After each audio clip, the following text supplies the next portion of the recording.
যেইভাবে ছাত্রদের নেতৃত্বে এক অভূতপূর্ব বিপ্লবের মধ্য দিয়ে বাংলাদেশ ফ্যাসিবাদ মুক্ত হলো, তখন তো কেউ প্রশ্ন করে নাই এত বড় আন্দোলন হচ্ছে এর প্রধান নেতাকে।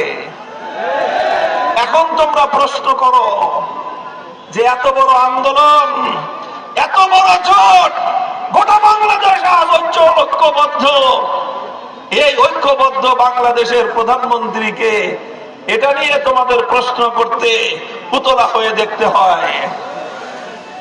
আমাদের এই জোটের মধ্যে সর্ববৃহৎ দল একটি আছে না নাই?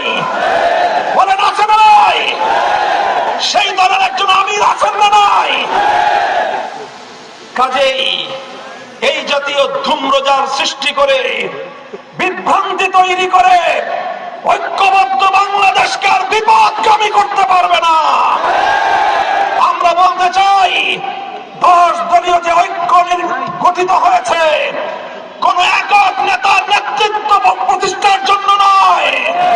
10 দলীয় ঐক্য গঠিত হয়েছে কোন শুধুমাত্র একটি দলের স্বার্থ উদ্ধার করবার জন্য নয়।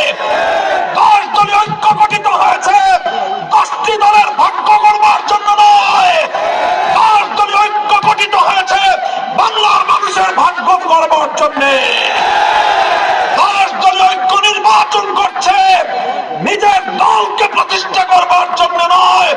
10 দলীয় ঐক্য নির্বাচন করছে বাংলার মানুষের ভাগ্য পরিবর্তন করবার জন্য।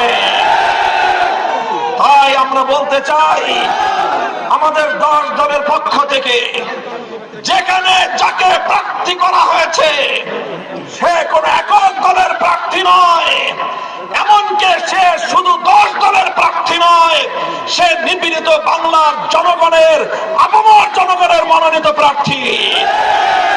ডক্টর শফিকুল ইসলাম মাসুদ একটি অপার সম্ভাবনাময় মেধাবী মুখ।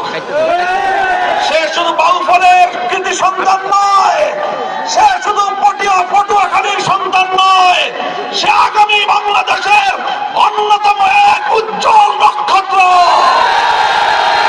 ইনশাআল্লাহ আগামীর বাংলাদেশের বিনির্মাণ, আগামীর মেধাবী বাংলাদেশ, সম্ভাবনাময় বাংলাদেশ তৈরির জন্য যেই মেধাবী নেতৃত্বের প্রয়োজন, তার অন্যতম প্রধান মুখ হবে ডক্টর শফিকুল ইসলাম মাসুদ, ইনশাআল্লাহ।